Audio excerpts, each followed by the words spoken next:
आणि रवींद्र पाठक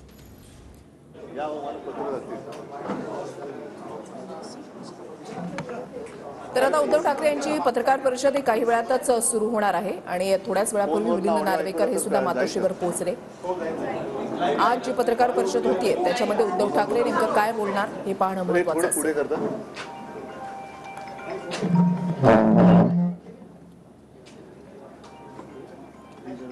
निवडणुकांच्या पार्श्वभूमीवर दौरे जे आहेत ते सुरू झालेले आहेत। पहिल्या टप्प्यामधलं मतदान जे आहे ते पार पडलेलं आहे। आता दुसऱ्या टप्प्याची सुरुवात झालेली आहे। मुंबईवर महायुती आणि महाविकास आघाडीने लक्ष केंद्रित केलेलं आहे। महाराष्ट्रामधला पहिला टप्पा पार पडलेला आहे मतदानाचा। दुसरा, तिसरा, चौथा, पाचवा असे किती जे टप्पे आहेत त्याचा प्रचार हळूहळू तापायला लागलेला आहे। आपल्याशी बोलल्यानंतर आजच मी बुलढाण्याला जाणार आहे। मग तिथे 1-2 दिवस विदर्भ, मग मराठवाडा असा सगळा माझा हा प्रचाराचा दौरा सुरू होतोय। एकूण जर का आपण पाहिलं तर प्रचारामध्ये काही वेळेला मूळ मुद्दे बाजूला पडतात की काय अशी एक शंका यायला लागलेली आहे। मूळ मुद्दे जे खरे आहेत मग त्याच्यामध्ये 10 वर्ष मोदी सरकारने काय केलं हा एक प्रश्न महत्त्वाचा आहे, ज्याला बगल दिली जाते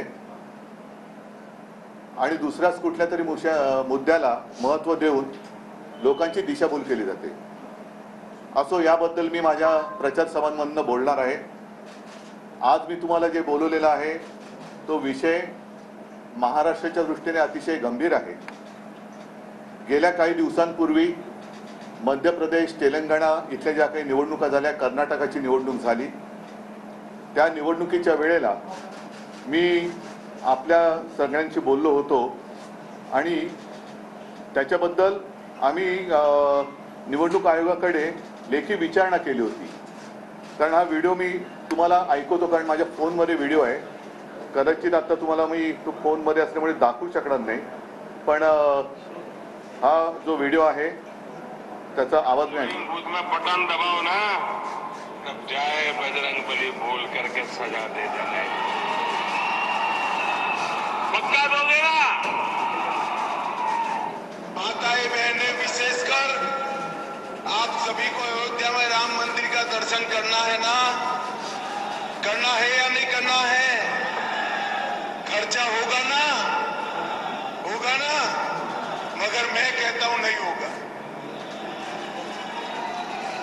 आप 3 दिसंबर को भाजपा सरकार बना दो।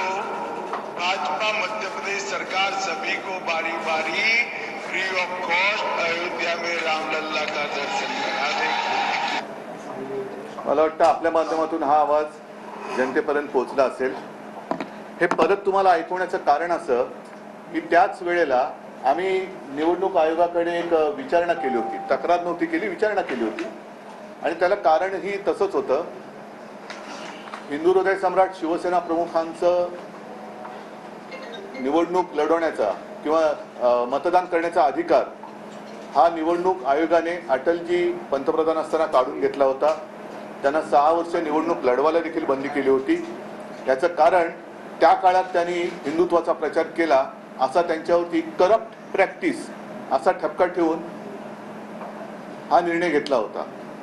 आणि मग त्या निर्णयाच्या पार्श्वभूमीवरती हे जे आपले पंतप्रधान आणि आपले गृहमंत्री उघड धार्मिक प्रचार करतायत, हा प्रचार आम्ही निवडणूक आयोगाला पत्र लिहून विचारणा केली होती की अशी काही आपण यांना सूट दिलेली आहे का, किंवा निवडणुकीच्या कायद्यामध्ये काही बदल केला आहे का, की पूर्वी हा आमचा अनुभव आम्हाला आल्यानंतर आज तर देशाचे पंतप्रधान आणि गृहमंत्री बजरंगबली की जय बोलून बटन दाबा सांगतायत।